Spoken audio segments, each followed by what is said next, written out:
Rounding out the field, Cam Topham and Roland Isaacs. On 68 laps so far of 200. Again, a 3/4 mile track. It's a 150-mile race. Some great racing back in the pack there. You see Chase Montgomery, the 18 truck. He leads that battle. The 29, Brett Keselowski. There's Aric Almirola. The 47 makes some contact with the, looks like the 4, and spins out.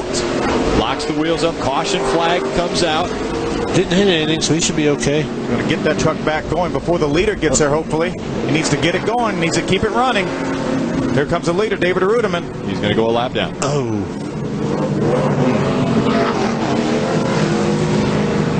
He's going to try to get the benefit of the doubt here and see if the NASCAR will allow him to go by our leader, David Rudiman. Pretty innocent spin. Looked like he made a little contact with the 4 of Timothy Peters.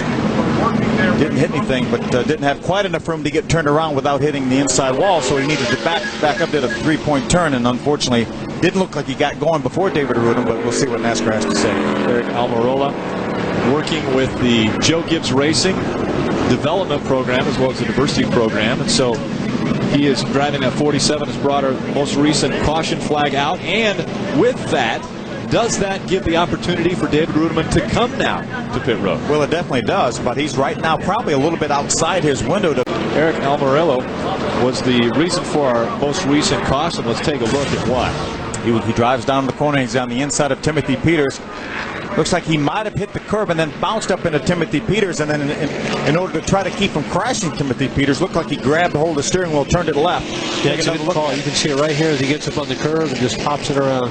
Tries to stay off of Timothy Peters and then turns around. A couple guys do a good job getting by him. Steve Parker on the inside, Johnny Benson on the outside. Another look. Looks like he might. Look, you saw the grass fly, just like Ron Hornaday. He ran through the edge of the racetrack in the grass, just like Ron Hornaday. Where Ron Hornaday ran into Brandon Witt, he ran into Timothy Peters and unfortunately paid the price with the spin. As good as a Goodyear is, I've never seen one work good in the grass. Not a lot of tread on these Goodyear. No. Not that bad, dude. You know, I mean, I've So you moved see around a little bit with it, tried stuff, and I mean, Aric Almirola in the 47.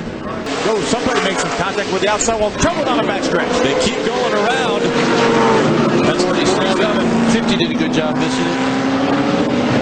Aric Almirola. Is that Mike Skinner? Looks like Yeah, Mike Skinner's a lot got of damage on Mike Skinner. He had such a great stretch of races going here. Mike Skinner's been in the top 5 4 of the last 5 races, but he's obviously going to have to make a pit stop. You see he's got some damage to the right side. A lot of damage to the 47 truck, as you mentioned. Mike Skinner's going to have to make a pit stop for a flat right front tire.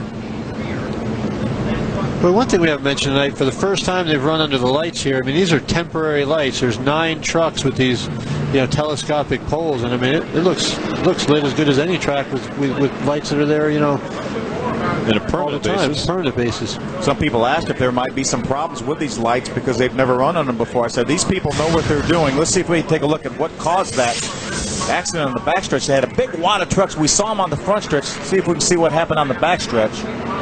The 47 got a little bit sideways, made some contact with the outside wall. Then he came off the wall, and the 5 truck of Mike Skinner had nowhere to go, made some contact with him.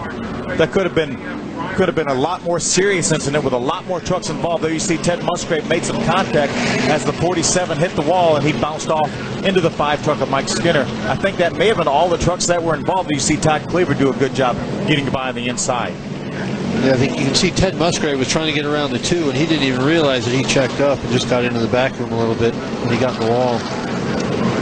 Well, this is a record-setting day as far as the first ever night race at Memphis Motorsports Park. And I hate to say it, but if we get one more caution, it will also tie the record for most cautions ever at Memphis Motorsports Park.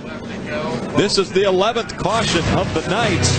Those involved, the 47 of Aric Almirola and the 5 of Mike Skinner.